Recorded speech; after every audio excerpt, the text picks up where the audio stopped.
Welcome to GDR news. బులెటిన్ల ముందుగా headlines. Finland, Germany ప్రతినిధులతో తెలంగాణ సీఎం రేవంత్ రెడ్డి ముఖాముఖి.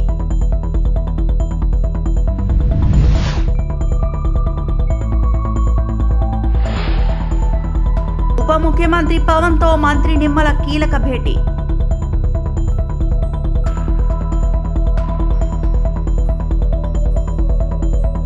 త్రీడీలో సోనూ సూద్, కంగనా వ్యాఖ్యలపై స్పందన.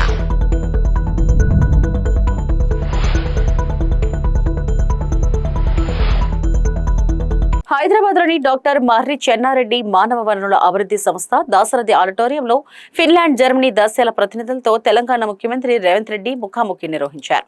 రెండు దేశాల ప్రతినిధుల పర్యటన అనుభవాలు, తెలంగాణలో అమలవుతున్న అభివృద్ధి కార్యక్రమాలు, పరిపాలన సంస్కరణలు, పెట్టుబడులు, నైపుణ్యాభివృద్ధి, సుస్థిర అభివృద్ధి అంశాలపై చర్చించారు. ఈ సందర్భంగా తెలంగాణను పెట్టుబడులకు, ఆవిష్కరణలకు అనువైన రాష్ట్రంగా తీర్చిదిద్దుతున్నామని, విదేశీ సంస్థలు, ప్రభుత్వాలతో భాగస్వామ్యాన్ని మరింత బలోపేతం చేస్తామని ముఖ్యమంత్రి రేవంత్ రెడ్డి తెలిపారు. ఈ సమావేశం ద్వారా తెలంగాణ, ఫిన్లాండ్, తెలంగాణ, జర్మనీ మధ్య సహకారం మరింత విస్తరిస్తుందనే ఆశాభావం వ్యక్తం చేశారు. ఎవరినైతే మనం ఆదర్శంగా తీసుకున్నామో ఈరోజు German, Japan, South Korea, Finland or China నేర్చుకోవడమే కాదు, నేర్చుకున్న వాళ్ళతో పోటీ పడే విధంగా తెలంగాణను తీర్చిదిద్దడమే ఈ ప్రభుత్వం యొక్క లక్ష్యము, ఆలోచన. దానికి ప్రతినిధులు మీరే. ఆనాడు పండిత్ జవహర్లాల్ నెహ్రూ గారు ఆలోచన చేసినా దాన్ని అమలు చేసింది మీలాంటి ఉపాధ్యాయులు, లేకపోతే మీలాంటి ఇంజనీర్లు.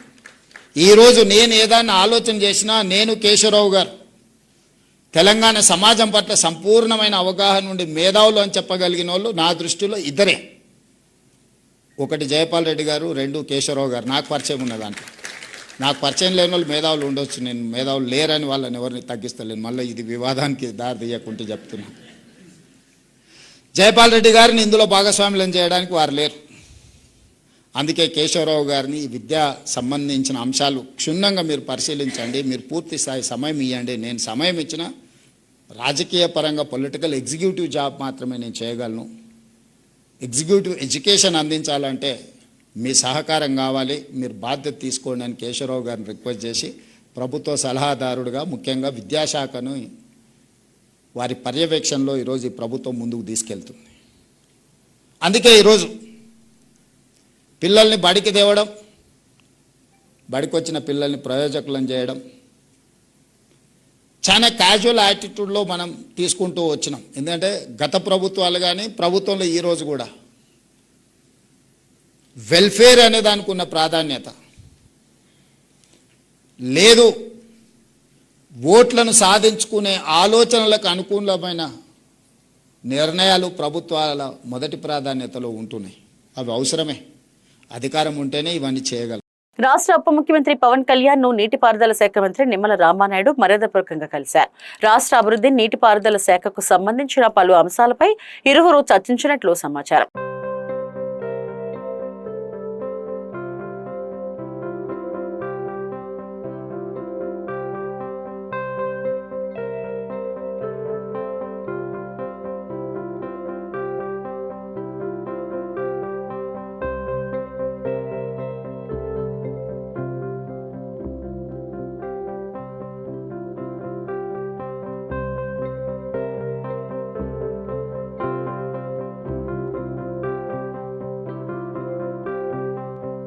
అనకాపల్లి జిల్లా నర్సీపట్నం నియోజకవర్గంలో శాసనసభ స్పీకర్ చింతకల అయ్యన్న పాత్రుడు పర్యటించారు.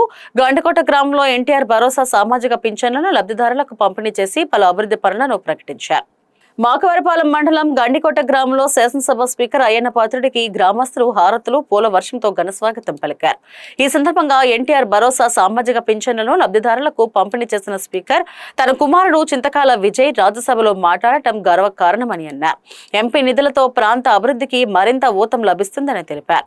రాష్ట్రంలో 62.07 లక్షల మందికి, అనకాపల్లి జిల్లాలో 2.53 లక్షల మందికి, నర్సీపట్నం నియోజకవర్గంలో 41,236 మందికి సామాజిక పింఛన్లు అందుతున్నాయని వివరించారు.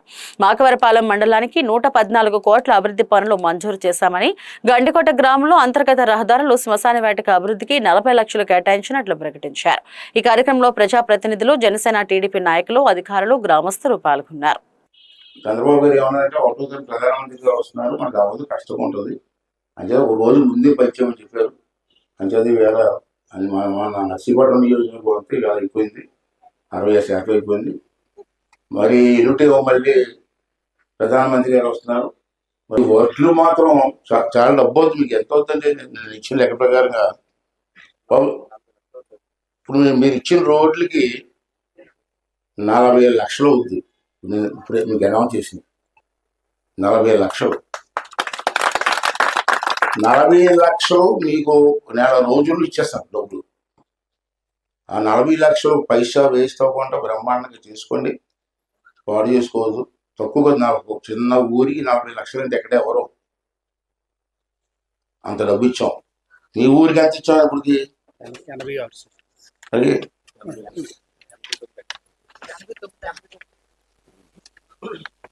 భీమవరం పంచాయతీలో ఇప్పుడు వరకు నేను ఇచ్చింది 88,70,000. 88,70,000 ఇచ్చారు ఇప్పుడు వరకు మొత్తం పంచాయతీకి మొత్తం. కానీ ఇప్పుడు మీ ఊరికే 40 లక్షలు ఇస్తున్నాను. అంటే ఆ డబ్బులు పాడు చేసుకోకుండా ట్రాక్టర్ ప్రతి పైసా ఖర్చు పెట్టి చేసుకోండి. అందరూ కూడా ఆనందంగా ఉంటుంది. అందరి దయ వల్ల, ఆ భగవాన్ దయ వల్ల మా పెద్ద అబ్బాయి విజయ్ కూడా రాజశేఖర్ మెంబర్ ఇచ్చారు. చంద్రబాబు నాయుడు గారు నాకు ఎలాగా వయసు అయిపోతుంది, తప్పుకుంటా సార్ అన్నాను నేను. అది బాబుని తీసుకెళ్ళమని చెప్పి ఇచ్చారు. మీ అందరి ఆశీస్సులు, మీ అబ్బాయి లాగా మీ అందరి దీవులతో మంచి పోస్ట్ వచ్చింది ఢిల్లీలో. రాత్రి మీరు టీవీ కూడా చూసుంటారు కదా. మొట్టమొదటిసారిగా పార్లమెంట్ లో మాట్లాడాడు, అల్లు బ్రహ్మాండంగా మాట్లాడాడు కుర్రాడు. నేను నుంచి అది అయిపోతున్నాను. ఎప్పుడైనా పార్లమెంట్ లో మాట్లాడాలా, నేను బ్రతికొండగా చూడాలని చెప్పి ఎంతో ఆశపడ్డాను. ఆ భగవంతు దేవాల కోరిక నాకు రాత్రి తీరిపోయింది. కానీ మీరు అందరూ ఆశీర్వాదం ఇచ్చారు. అందరికీ పేరు పేరున ధన్యవాదాలు తెలుపుకుంటూ బాలీవుడ్ నటుడు సోనూ సూద్ తన పుట్టినరోజు సందర్భంగా మహారాష్ట్రలోని షిరిడి సాయిబాబా ఆలయాన్ని సందర్శించారు.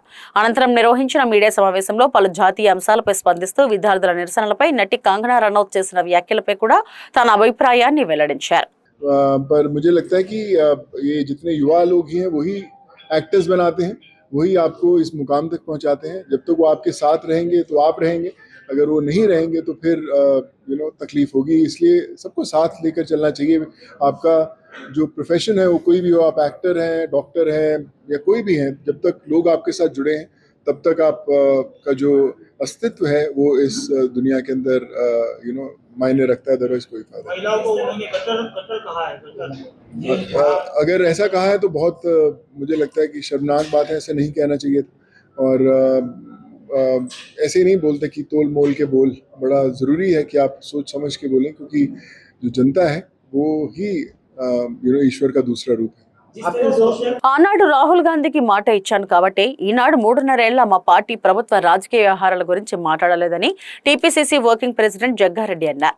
నేనేదైనా మాట్లాడాలనుకుంటే ఢిల్లీ ట్రైన్ ఎక్కి రాహుల్ గాంధీతో మాట్లాడిన తర్వాతే బయటకు వచ్చి మాట్లాడతా. మనసులో ఒకటి పెట్టుకుని బయట మరొకటి మాట్లాడే వ్యక్తిని కాదు అంటూ జగ్గారెడ్డి వ్యాఖ్యానించారు. 3.5 ఏళ్ల క్రితం మా పార్టీలో లోపాలు ఉంటే బయట మాట్లాడాను. కార్యకర్తల వ్యవహారం, పార్టీ అంశాలపై అంతర్గతంగా బహిరంగంగానూ చర్చించాను. ఈ మధ్య పీఏసీ మీటింగ్ లో అంతర్గతంగా మాట్లాడే విషయాలు కూడా బయటకు వస్తున్నాయని సమావేశానికి పోవడమే మానేశాను. పీఏసీ మీటింగ్ కి వెళ్లి ఉంటే పార్టీలో జరుగుతున్న వ్యవహారాలను ఏఐసీసీ ఇన్ఛార్జ్ సీఎం దృష్టికి తీసుకెళ్లేవాడిని. మళ్లీ నేను మాట్లాడిన అంశాలు బయటకు వచ్చేవి, అందుకే పోలేదు. ఈ 3.5 ఏళ్లుగా ఇప్పటి వరకు కాంగ్రెస్ పార్టీ రాజకీయ ప్రభుత్వ వ్యవహారాలను ఎక్కడా బహిరంగంగా అంతర్గతంగా చర్చించలేదని జగ్గారెడ్డి చెప్పుకొచ్చారు. అందరికి లేచినాక పక్కకు మాణిక్ ఠాకూర్ ఉండే, నన్ను పిలిచిండు. జగ్గారెడ్డి ఏ కామ్ కర్ సక్తే క్యా సాబ్ అన్నాడు. నేను 15 నిమిషాలు మాట్లాడినా, విన్నాడు. సాబ్ బోలో సాబ్ అన్నా. अगर आपको किसी के ऊपर गुस्सा आए तो कांग्रेस पार्टी में నీకు కాంగ్రెస్ పార్టీలో ఎవరి మీద కోపం వస్తే బయట తిట్టకు, నువ్వు ఢిల్లీకి రా, నాకు వచ్చి నా ముందు తిట్టు అని చెప్పిండు ఆయన. నిజంగా ఇది అబద్ధం కాదు. పక్కకు మాణిక్ ఠాకూర్ ఉన్నాడు. अगर आपको गुस्सा है तो अगर राहुल गांधी मर्चिपोयाరు, राहुल जी भी भूल गए होंगे. राहुल जी बोले भाई आपको अगर किसी के ऊपर गुस्सा है तो सीधा दिल्ली आओ, मैं अपार्टमेंट देता हूँ, मेरे सामने आके वो तुम्हारा गुस्सा क्या बोलना चाह मेरे सामने बोलो, మరి మీడియా के सामने मत बोलो అన్నాడు ఆయన. మీడియా ముందు అనకు, కోపం వస్తే నువ్వు నా దగ్గరికి రా, నా ముందు ఏమంటావాను నువ్వు అని. అందుకే నేను చెప్పాలనుకున్నా ఏదన్నా, అందుకే ఆ 3.5 ఏళ్ళ నుంచి ఇప్పటి వరకు నేను బయట రాహుల్ గాంధీ అన్న మాటకు, నేను ఇచ్చిన మాటకు కట్టుబడి నేను ఇప్పటిదాకా ఎవరి విషయాలు కానీ ఏ విషయాలు కానీ బయట కూడా మాట్లాడతలేను. ఈ జూలైలో మాట్లాడుతున్నా కాబట్టి ఈ వివరణ ఇచ్చిన నీకు. అరే జగ్గారెడ్డి మాట ఏదో చెప్తానాడు 30 తారీఖు లోపల, మరి ఏం చెప్తలేడు, మాట తప్పిండా? నేను మర్చిపోతే మీరు యాడ్ చేసారు. ఓకే, మీడియా గుడ్ యాక్టివ్ ఉన్నది, యాడ్ చేసారు. కానీ జగ్గారెడ్డి 30 లోపల మాట్లాడుతున్న మాట ఏమైంది అని మీరు యాడ్ చేసారు. నా మాట మీద నేనున్నా, కానీ ఇక్కడ ఏముంది, मैं राहुल जी को बात दिया 3.5 साल बाहर बात नहीं करा, अभी भी करता नहीं. నేను ఏదైనా మాట్లాడేది ఉంటే ఇక తప్పదు, మాట్లాడాలి. ఇక కాంగ్రెస్ పార్టీ రాజకీయాలు లేకపోతే కాంగ్రెస్ గవర్నమెంట్ ఏదన్నా నేను బయట మాట్లాడాలంటే ఫస్ట్ ఢిల్లీ ట్రైన్ ఎక్కి ఢిల్లీకి పోయి రాహుల్ గాంధీ ముందు చెప్పిన తర్వాతనే మీడియా ముందు మాట్లాడతాను. अगर कुछ मैं बाहर बोलना चाह रहा, आने का दिन आने का है तो सीधा ट्रेन चढ़ता हूँ, दिल्ली जाऊँगा, राहुल जी अपार्टमेंट 15 दिन 1 महीना रह के अपार्टमेंट लेके बात करने के बाद आके बात करता हूँ. जब तक बाहर बात करने का नो चांस, అప్పటిదాకా బయట మాట్లాడా. క్లారిటీ వచ్చిందా? తెలుగుదేశం పార్టీ రాజ్యసభ సభ్యుడు చింతకాయల విజయ్ తన తొలి ప్రసంగంతో అందరి దృష్టిని ఆకర్షించారు. మాజీ ప్రధాని అటల్ బిహారీ వాజ్పేయి చారిత్రాత్మక ప్రసంగంలోని భావాలను ప్రతిధ్వనిస్తూ చేసిన ఆయన ప్రసంగం రాజకీయ వర్గాల్లో చర్చనీయాంశంగా మారింది. हम जिएंगे तो इस भारत के लिए, मरेंगे तो इस भारत के लिए, और मरने के बाद भी गंगा जल में बहती हुई हमारे अस्थियों को कोई कान लगा कर सुनेगा तो एक ही आवाज आएगी, भारत माता की जय और Vande Mataram. In 1875, Mahoday, I would like to say that these words always inspire me and also remind me that Bharat is not just a nation, it is a living legacy of sacrifice. In 1875, Sri Bankim Babu coined 2 words about our motherland, Vande Mataram.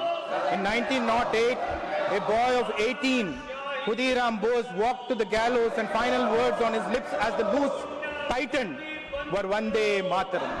When Veer Savarkar ji endured the back-breaking torture of the cellular jail in Kalapani, every lash of the tyrant's whip was answered not with a cry of pain, Mahadev, but with the fearless cry of Vande Mataram.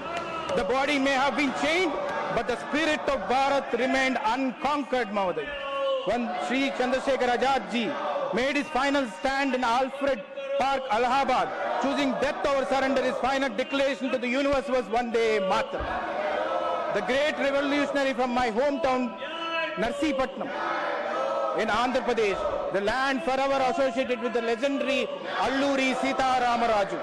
The empire shot him, tied to the tree and shot him point blank. Yashoda ఆసుపత్రిలో చికిత్స పొందుతున్న పెద్ది సుదర్శన్ రెడ్డి కుటుంబాన్ని పరామర్శించిన మాజీ మంత్రులు Jagadish Reddy, Errabelli Dayakar Rao, Satyavathi Rathod, MLC Takkalapalli Ravindra Rao.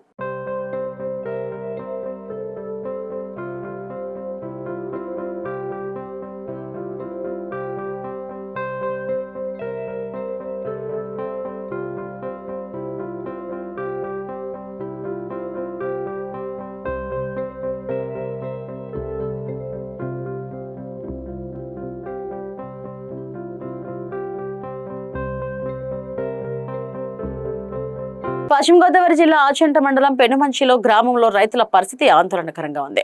Taderu మురికి drain, గుర్రపు డెక్క, చెట్లు చెత్తతో పూర్తిగా మూసుకుపోవడంతో వర్షపు నీరు దిగువ ప్రాంతాలకు వెళ్లలేక వందల ఎకరాల పంట పొలాలు నీట మునిగిన పరిస్థితి. సిద్ధాంతం, నడిపూడి, చిన్నమల్లం, కొండమంచలి, ఆచంట ఎగువ గ్రామాల నుంచి వచ్చే నీటి ప్రవాహం వల్ల తీవ్ర అంతరాయం. నీట మునిగిన వరి పొలాలు సుమారు 200 నుండి 300 ఎకరాల వరి పంట నీటి మునిగినట్లు రైతులు ఆందోళన వ్యక్తం చేస్తున్నారు. ఎకరాకు 14,000 రూపాయల నుండి 15,000 రూపాయల వరకు నష్టం వాటిల్లినట్లు రైతులు ఆవేదన వ్యక్తం చేశారు. ఇప్పటికే పెట్టుబడులు పెట్టిన రైతులు తీవ్ర ఆర్థిక సంక్షోభంలో డ్రైన్ శుభ్రం చేయకపోవడమే ప్రధాన కారణమని రైతులు ఆరోపిస్తున్నారు. అధికారులు వెంటనే డ్రైన్ అడ్డంకులు తొలగించాలని రైతులు డిమాండ్ చేస్తున్నారు. మురుకు డ్రైన్ కు కలుపు మందు కొట్టక చెత్త చెదారం తొలగించకపోవడంతో ఈ సంవత్సరం ఈ సమస్య మొదలైందంటూ ఆందోళన పునరావృతం కాకుండా చూడాలని రైతులు డిమాండ్ చేస్తున్నారు. శాశ్వత పరిష్కారం, పంట నష్ట అంచనా, పరిహారం ఇవ్వాలని రైతులు విజ్ఞప్తి చేస్తున్నారు. పెనుమంచిలి గ్రామంలో పరిస్థితిపై అధికారుల నిర్లక్ష్యమని, వెంటనే అధికారులు పట్టించుకొని మురుకు ట్రైన్ లో ఉన్న గుర్రపు డెక్కను తొలగించాలని డిమాండ్ చేస్తున్నారు.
శ్రీకాళహస్తి సబ్ డివిజన్ పరిధిలో నేరాల నియంత్రణ, మాదక ద్రవ్యాల నిర్మూలన, ప్రజలకు సురక్షిత వాతావరణం కల్పించేందుకు ప్రత్యేక చర్యలు చేపట్టినట్లు డీఎస్పీ నరసింహమూర్తి తెలిపారు. పలుమార్లు ఏరియా డామినేషన్ కార్యక్రమాలు నిర్వహించి నేరస్తులు, అసాంఘిక శక్తులపై నిఘా ఉంచినట్లు చెప్పారు. మొత్తం 15 కార్డినెన్స్ సర్చ్ ఆపరేషన్లు నిర్వహించి పత్రాలు లేని సుమారు 600 వాహనాలను స్వాధీనం చేసుకుని చట్టపరమైన చర్యలు తీసుకున్నామని వెల్లడించారు. రాత్రి వేళ అనుమానాస్పదంగా తిరుగుతున్న 49 మందిని అదుపులోకి తీసుకుని వారిపై బైండ్ ఓవర్ కేసులు నమోదు చేసినట్లు తెలిపారు.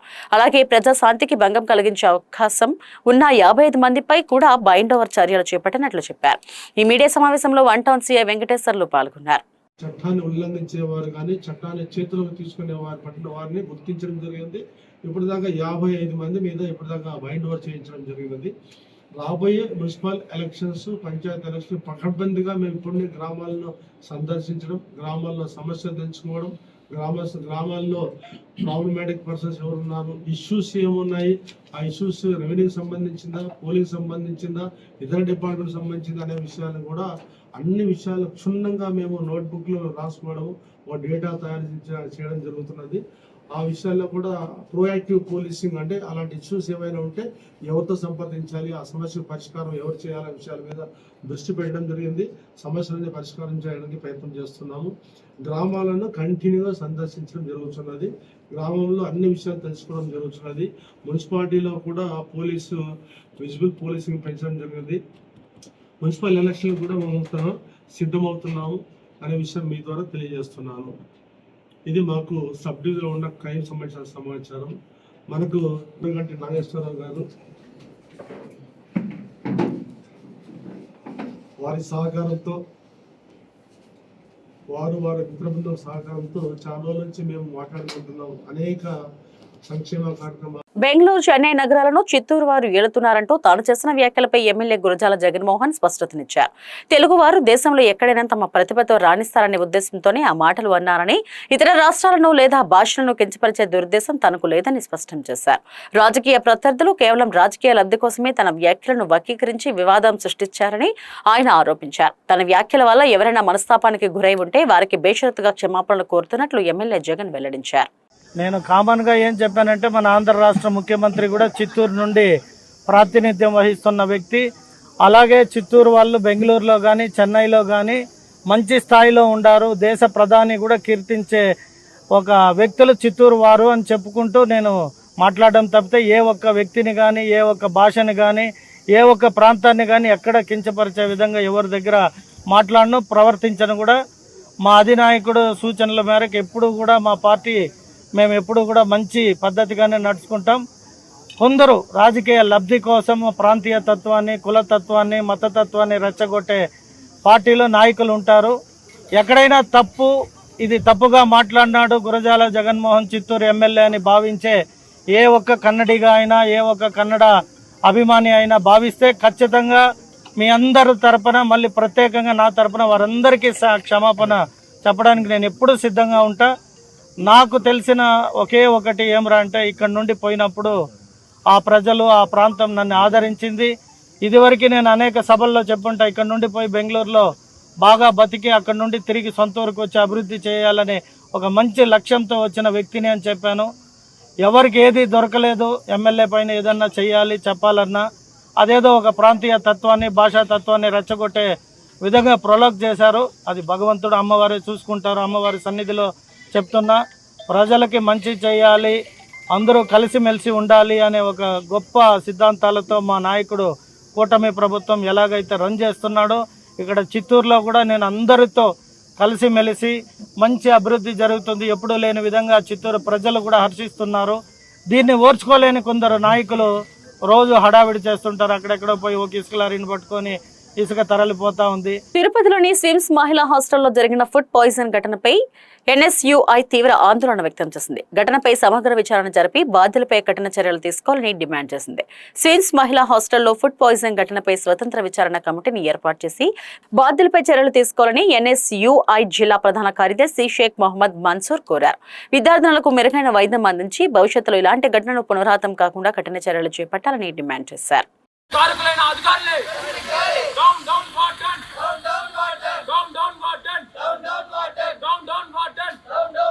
విద్యార్థులు న్యాయం జరిగేంత వరకు విద్యార్థులు న్యాయం జరిగేంత వరకు విద్యార్థులు న్యాయం జరిగేంత వరకు విద్యార్థుల జీవితాలతో చెలగాటు మారుతున్నాడు. What done? విద్యార్థుల జీవితాలతో చెలగాటు మారుతున్నా. What done? డౌన్ డౌన్ వీస్తే డౌన్ డౌన్ వీస్తే డౌన్ డౌన్ వీస్తే డౌన్ డౌన్ వీస్తే నేను ఒక పై స్టేట్మెంట్ ఇచ్చింది. 27వ తేదీ రాత్రి 9 గంటల సమయంలో 70 మంది విద్యార్థులు ఫుడ్ పాయిజన్ కావడం జరిగింది.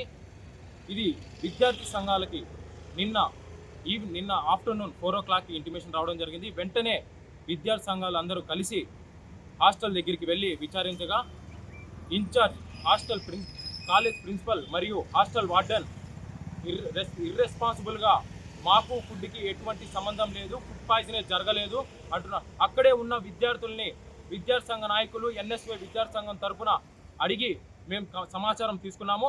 అక్కడ ఫుడ్ పాయిజన్ జరుగుతుంది అని అదే కాలేజ్ యాజమాన్యం ముందు విద్యార్థులు వాయిస్ ఇచ్చారు. ఇక్కడ ఫుడ్ పాయిజన్ జరుగుతుంది, ఫుడ్ పాయిజన్లో బీడీలు, సిగరెట్లు, కాక్రోచ్లు వస్తున్నాయి అని ఇంతకు ముందు, ఇప్పుడు కాదు, గత 6 నెలల నుంచి ఇలాగే జరుగుతున్నా ఎన్నోసార్లు కంప్లైంట్ చేసిన విద్యార్థులకి నోరు నొక్కేసి మీకు ఇంటర్నల్ మార్క్స్ కట్ చేస్తామని బెదిరించడం ఈ కాలేజ్ యాజమాన్యం ఇలా విద్యార్థుల్ని వేధిస్తుంది. కావున విద్యార్థులందరికీ ఎన్ఎస్యుఐ విద్యార్థి సంఘం ఒకటే చెప్తున్నాం, మీకు న్యాయం జరిగేంత వరకు, ఈ ఫుడ్లో మార్పు వచ్చేంత వరకు విద్యార్థి సంఘం తరఫున ఎన్ఎస్యుఐ విద్యార్థి సంఘం ఉద్యమం ఆగదని మరొకసారి హెచ్చరిస్తాం. దీని గురించి వీసీ గారికి కంప్లైంట్ చేశాము. వీసీ గారు వెంటనే స్పందించి కమిటీ 2 daysలో కమిటీ వేసి దీనికి ఫుడ్ పాయిజన్ కారకులైన అధికారుల్ని, టీటీడీ అధికారుల్ని, ఆ కాలేజ్ యొక్క అధికారుల్ని విచారణలకు తీసుకొని ఎవరైతే దీనికి బాధ్యులు అయ్యారో వాళ్ళని వెంటనే సస్పెండ్ చేస్తామని చెప్పారు. ఈ 2 రోజుల వరకు వీసీ గారు మీ మాటకి గౌరవించి మేము ఈ 2 రోజులు వేచి చూస్తాము. ఈ 2 రోజుల లోపల మీరు సరైన నిందితుల్ని శిక్షించకపోతే, సస్పెండ్ చేయకపోతే ఖచ్చితంగా మేము జిల్లా కలెక్టర్ వెంకటేల్ సార్ ఆధ్వర్యంలో హాస్టల్ విజిటింగ్కి రావాల్సి ఉంటుంది. ఇవి ఇప్పటివరకు నా బులెటిన్ అప్డేట్స్. నమస్తే.